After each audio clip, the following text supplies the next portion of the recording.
For today's discussion at the Flashpoint Now, we have Sarat Nallapati, who is the practice director and business unit head for the data and analytics practice at OSI Digital, a provider of digital transformation, consulting, and technology services. I'm looking forward to an interesting discussion today because Sarat's interest spans technology, leadership models, mentoring, and he's also been a professional speaker. His professional journey includes some of the largest and best known technology companies. It is my pleasure then to welcome Sarat to this video podcast. Welcome Sarat, and thank you for letting us pick your brains today. Thank you so much, Kailash, for having me here today. Thank you so much. So let's get right into the hottest topic, which is AI. From your vantage point as the head of data and analytics at OSI, and as somebody who interacts frequently with Industry 4 and even outside professional responsibilities, you are an AI ML enthusiast. So from this vantage point, what is your view on AI adoption in enterprises today? There are two questions here. For the early adopters, what has the experience been like? What gains are they seeing? And second, the skeptics, what is holding them back? What is their number one concern area? All yours, Sarat. All right. Thank you. So I'll start with my personal experience and then I'll move on to the experience that I have on the floor in my professional journey, Kailash. So back in 2010, I was actually exploring more about big data, and then there were things about what is big data, small data, and all of the different terms, right? But then I've seen a lot of shift that is happening in the last decade where we kind of started no longer talking about the wow factor of what AI is all about, like a loose term, but then we are talking about the one factor of AI that brings in a unique and distinguished flavor into the business. What it means is the shift towards the current market, at least in the last predominantly the 1.5 year time frame, it is towards operational AI, wherein most of our customers, they are not just asking as to what I can do, rather they're asking how can you improve my sales or improve my functional areas of the business. So it is no longer AI is part of executing some POCs as part of the innovation labs, but it is more to do with how can I directly integrate this as part of my P&L conversations. So any pre-sales call or conversations that I'm making with my existing customers or with the prospects. So this AI has become pretty much part of the P&L conversation or even in the pre-sales discussions. So the way it evolved in the experience that I have, at least more than 2+ decades. So it actually panned into 4 different ways. So when we started off our careers back in early 2000s, it was more of reporting era where the entire focus was around more of non-flexible, rigid and centralized data warehouses, wherein the goal was purely historical as to people were like looking at what has happened rather than knowing what should be done if this has happened, right? And more towards looking at what the report can give in terms of the data. So AI was very much non-existent at that point in time, wherein no one could really think about scaling the compute affordably because everything was CapEx and there was absolutely no means for us to really look at handling unstructured data. Today we have a lot of unstructured data, be it audio, video, or any of the documents, right? That was not there. That is the first and foremost experience 2 decades ago. Then comes in the big data sometime in 2010 or so, where a lot of companies, they were still not inclined towards it, even though it was able to give you some means to deal with some unstructured data, and even some data lakes were built, early data lakes, which was actually giving them what will happen via some kind of predictive analytics, right? This was, I would say, fundamentally a starting point of the architectural shift that has happened from the previous reporting era, where people were dealing with some messy data lakes, even though it was not called to be unified, it was so messy. And more of the data analysts and business analysts were to, doing more of clean, analysis, but they were actually not able to do because the model deployments are incredibly difficult because the data that was there was error prone and the data that we were trying to retrieve from these data lakes were very slow for whatsoever reason it is. Then somewhere in 2017-18 time frame, we actually, as part of my Hitachi journey, we started getting into building a unified data lake. So that was a big convergence of the lake house, bringing the speed and convergence of the warehouse built on Redshift, along with the cheapest storage sitting on top of the S3. And right now, the same thing if you convert it, now we are moving towards open table formats like the Apache, Iceberg, and all of that. And Databricks, for that example, right, has brought in a very beautiful Unity catalog and Snowflake has launched Snowpark and some of these Cortex related things. So things have become so easy. What used to be difficult, a few years back, now it has become so easy just with the click of a mouse. So that is an advancement or evolution, I could say, has happened. Now, in the last 6 months precisely, or probably 1 year down the line, it's going to be shaking the market. And then the last 1 year, it has really shaped up the way it is. As in, if I take this reporting tool on the business side of it, earlier the Power BI, Tableau kind of tools that business was using, they were just giving you what kind of data should I be seeing. Now they are basically making the static dashboards into more of conversational AI interfaces, where you can query any data that you want without the help of an IT person, just using the natural language processing, which means it has become so easy where you don't really need to have dependency on the IT, right? That is one. And some of these OEMs or hyperscalers that we see in the market today, they are kind of building a kind of a connective tissue where you really don't have to worry much about using AI as part of the tools. Be it Azure, they have some of this Fabric and all of that, or you talk about OpenAI, and if you talk about Google, it has its own Vertex AI and Gemini. So all these are integrated pretty much into the tool, and it is no longer a discussion where you talk AI as a separate piece, but it is more of part and parcel of your data journey. So that is how it evolved in my experience as I witnessed it in the last 1 to 2 decades. So, Sarat, can I press a little further and try to get your opinion on what might be holding back those enterprises that are still skeptical on AI? So one could be a reason, because I also worked majorly on the product side of the company, so acted as product owner and on the customer facing side of it, more of a problem giver rather than problem executor right now, the role I'm in. So as a customer, sometimes you're also part of the company as an employee, right? So the fundamental problem is, what problems are you trying to solve? AI can be fancy at times if you're not clear about the problem that you want to solve. So this is more to do with the problem that you're trying to solve. So that is one. And the kind of investment that you're talking about, that is second. And how soon you can do it and what kind of tangible benefit you would be able to see. Those are the 3 different factors I would say is basically going to be the points that everyone would think about twice, right? Executing something is fine, but do we have the boundary or do you have the clarity as to what it is going to really yield or that you're expecting to yield is the first and foremost point that you have to think about. Sharat, now if we can take a topic that is upstream from AI, you did touch upon it in the response to the first question. The upstream topic from AI, the data layer, right? Do you think businesses are giving data architecture the importance it always deserved while they are now focusing on AI? If yes, all yours. Yeah, I mean, see, this is one of the conversations I like most, because data as a foundation, if you really look at it, right, it is not something that it is started today. You may have Snowflake, Databricks and all of this, but then people started, augmenting themselves from data warehouses to data lakes. And then now it is a combination of data warehouse and data lakes as a lake house. So now everyone is talking about AI.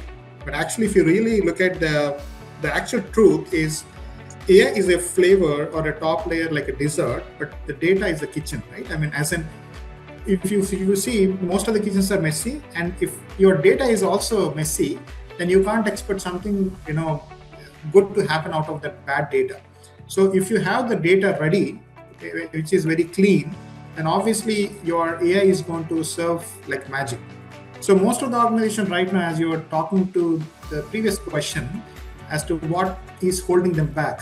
So everyone wants to do AI because my competitor or my other peers are doing AI. But do we really know that we have to do with data rather than doing AI as a prerequisite? That is the first and foremost introspection one has to make.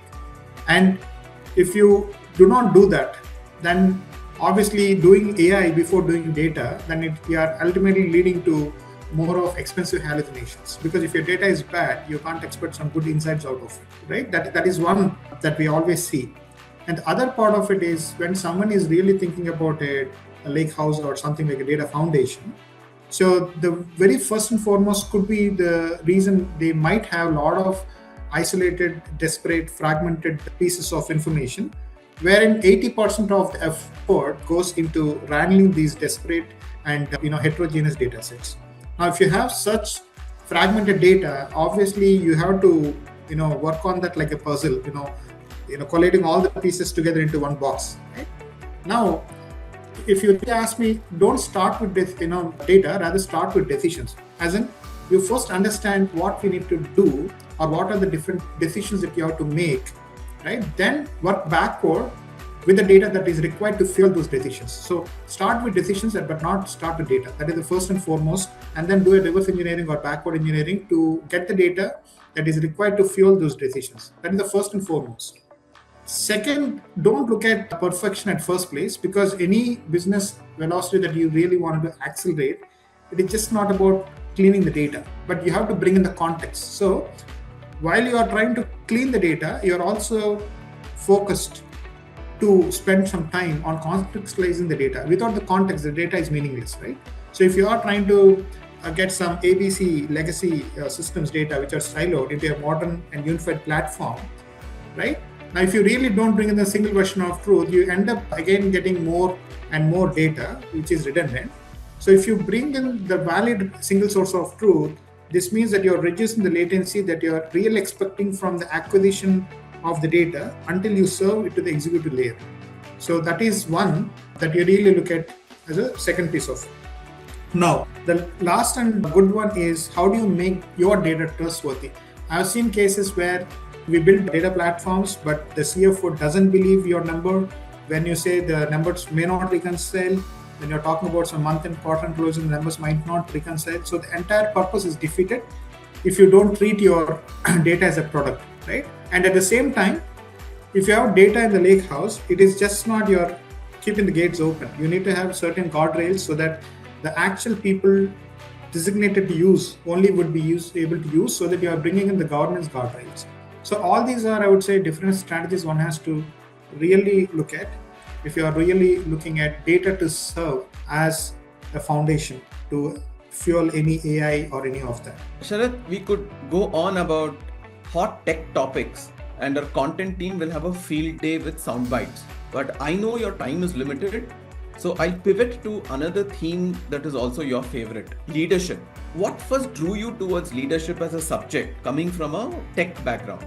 Okay, so fortunately, I've started leading smaller teams at the experience of 2 years, fortunately. So I learned how a leader should be or how a leader should not be. So the simple statement or an advice I give it to my team is, you be a leader that you don't want your leader to be. Again, I repeat, you be a leader that you don't want your leader to be for you. As in, if you are good, right? If you expect me to be good and be supportive enough, I expect you to be like that to your team. So what you don't like, you don't expect your team to like it. Right? That is very simple. So if I expect my boss not to be like that, I don't want to be like that with my team, right? So that is the kind of expectation I give it to my team. So, and I always believed in servant leadership. There were cases where it's just not about professional context. There were cases where some of my team's members, they come to me for a personal advice.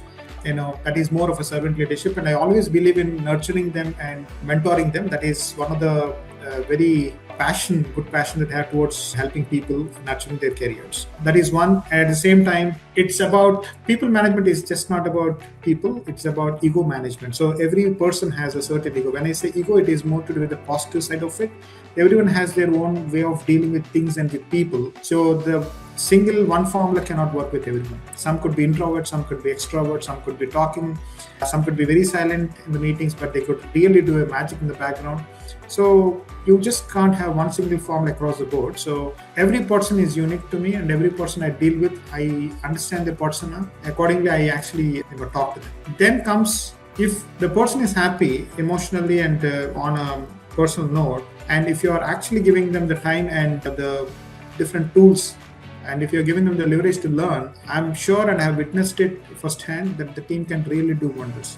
But if you start micromanaging, if you start giving them undue pressure, then you can't expect something to happen like magic, right? So that is one I always say, it is just not about work, it is about people. If your people are happy, then obviously any complex logic that you're trying to solve, it can be solved just with giving them work-life balance. So I believe in the servant leadership, to keep it very simple. One area in leadership and management you have spoken about is the transition phase from vision to reality. Something that can catch a lot of passionate new leaders off guard. And it's not spoken about much in the open. Perhaps because, like they say, it's lonely at the top. I don't know. Can you share some perspectives here? Okay, vision to reality. Is that so? Can you repeat the question if you don't mind? This is about the vision to reality. if you have any perspectives to share here. I have just rephrased the More on the team side of it, right? How do we enable and all of that? leadership that comes in with a lot of vision, but they have execution barriers. Right, I agree. So my vision 3 years back when I took up the role, it was more to enable every person to be equipped with at least 2 and more technologies. Not example, Power BI has to work on Tableau has to work on Power BI, and person work on Azure should be able to work on AWS and vice versa. That was one, because I was anticipating something is really going to shake the market in the next years to come, because that point in time AI was very fancy to use, and we were thinking that was our vision. And in reality, if you ask me, are we really there? Probably we are halfway through, but we are not really there. As in, a lot of things are really shaping up every single day. So it is nearly impossible for anyone to catch up with the pace at which the market is evolving, in a dynamic nature, right? So if you really ask me, the vision to reality at this pace, matching it up probably is unrealistic for anyone. I could be wrong, but then this is going to be more of an ongoing journey that can happen. But then if you ask me, did we achieve the vision? Yes. Those customers that were earlier there on some data warehouses, they actually evolved into data lakes, and eventually we started working with AI for some of our customers, where we started giving them the AI flavor. It's just not about chatbots, it is about document AI, it is about giving them the insights more on predictive side of it. So definitely the vision that we were thinking about a couple of years back has been productionized for a few of the customers. So that is one, even though we had initial hiccups here and there, but definitely this has given them what they actually wanted to. But one problem I always see is about not the technology, because pure technical depth is absolutely necessary, but this is no longer sufficient in the current market. As in, every single day you talk to different prospects and different customers. So it is all about also having equal amount of experience in the business verticals, right? You may have a vision to cover all the 10 different industry verticals, but sometimes you may get into a reality where you will not be able to solve a business problem for various reasons. So your vision cannot be able to meet your reality. So I would rather say vision always would be much bigger and broader in scope. Reality always we strive to go there, but if it can never match as an equal A equals to B, then that's nothing like anything. So that's what I would say. Sarat, extending into the leadership and people theme, I want to touch upon the human angle in tech companies today. Now, I realize this can get a tad sensitive, and perhaps that's the reason why this can also be an important question. The tech sector, particularly services, for a variety of reasons, have earned this reputation for burnout, high pressure environments, and now, of course, layoffs triggered by AI. Right. In the swarm of people issues, if we can just bucket them under that term, where do you see the industry headed when it comes to the human factor? How do you see employer-employee equations being renegotiated? So yes, as you're saying behind, so that is a kind of a family bonding that we always have within the team. That is the first and foremost. So any corporate, because we spend equal amount of hours or even much more than that sometimes in the office, so it is no different from your immediate family. This is an extended family, right? I mean, when you talk about the profession. So when it comes to the people getting burnt out, yes, to an extent, that's right. But again, are you balancing that when you don't have the peak times where you have to work on some critical deliverables or deployments, right? So people do have luxury of time to do or to learn something of their own interest. That is also there. At the same time, there is also equilibrium across the work, wherein they don't have to really stretch. But see, any profession, Kailash, it is like some days could be up and some days could be moderate, some days it could be very low, wherein they have absolute 8 hours free time. So it is all about balancing. But if you are asking me, do I put my team constant under pressure every single day? Absolutely no. But there could be certain days in the month, probably few days, maybe it could be 1 day, 2 days or 3 days, where they stretch probably beyond a couple of hours or so than the regular usual hours. That is because of the business demands and all of that. At the same time, we focus on training them, giving them all the facilities in terms of learning any course they want to get certified. That is basically going to help us eventually in the long run for the line of business requirements. We definitely do that. At the same time, we do a lot of formal and informal events, be it part of the office, like doing some behavioral sessions or some trainings, right, by the L&D department, the learning or development. Also in parallel, we also hang around for some short, it can be a short tea breaks, outside the office, or it could be some lunch, or it could be some corporate dinners and all of that. And also we hang around on a informal basis just to have everyone bond together, just like a close knitted family, right? That is one we always do. Because if you actually manage the work-life balance, and if you give them the assurance that, okay, this is all one team, right? I'm sure they are going to give you absolutely very good results. And if you ask me, I mainly give them more flexibility for them, basically to understand everyone's role. And we are always there, to help, because no one is, destined to probably retire in one company. We all are here for some time, and we may have our own paths. But the end goal, I always say, my team is, as long as you're here in the team, you have to help each other, learn from each other, and you have to augment your skills and be a better person every single day. So that is one I always keep saying to my team. So I believe in connecting with a good intention and knowing what my team actual interests are or desires are, and then I empower them using actions on the job. I always believe in leading by action. As in, if you ask me, back in 24, I was asking my team to be certified on some technology, on Snowflake. I was the first one to do it. Then I gave them a challenge that now I'm done with it. Now it is your turn to prove it. So always leading by example is one good learning I had as part of my master's. I follow that even today. So lead by example is one I always believed in, and it is working out well even today. And I also do SWOT analysis every single time, that I also learned in my master's, where what are your strengths, weakness, opportunity, and threat. Everyone has their own strength. So one weakness of one person can be a strength of another person. So in a single team, every person has their own strengths and weaknesses. So you have to offset the weakness with the strength of the other person, and vice versa. So not one single person can do a magic, right? Together we can. So I always bring in that we element. I never allow anyone to use I. It is all about we culture. So we, as in together, holistically, you will be able to deliver best things, but not on an individual basis, yes, but you cannot scale it, in a longer run. So it's always we. So then I think your response for the next question will also be very interesting and perhaps a lesson of sorts.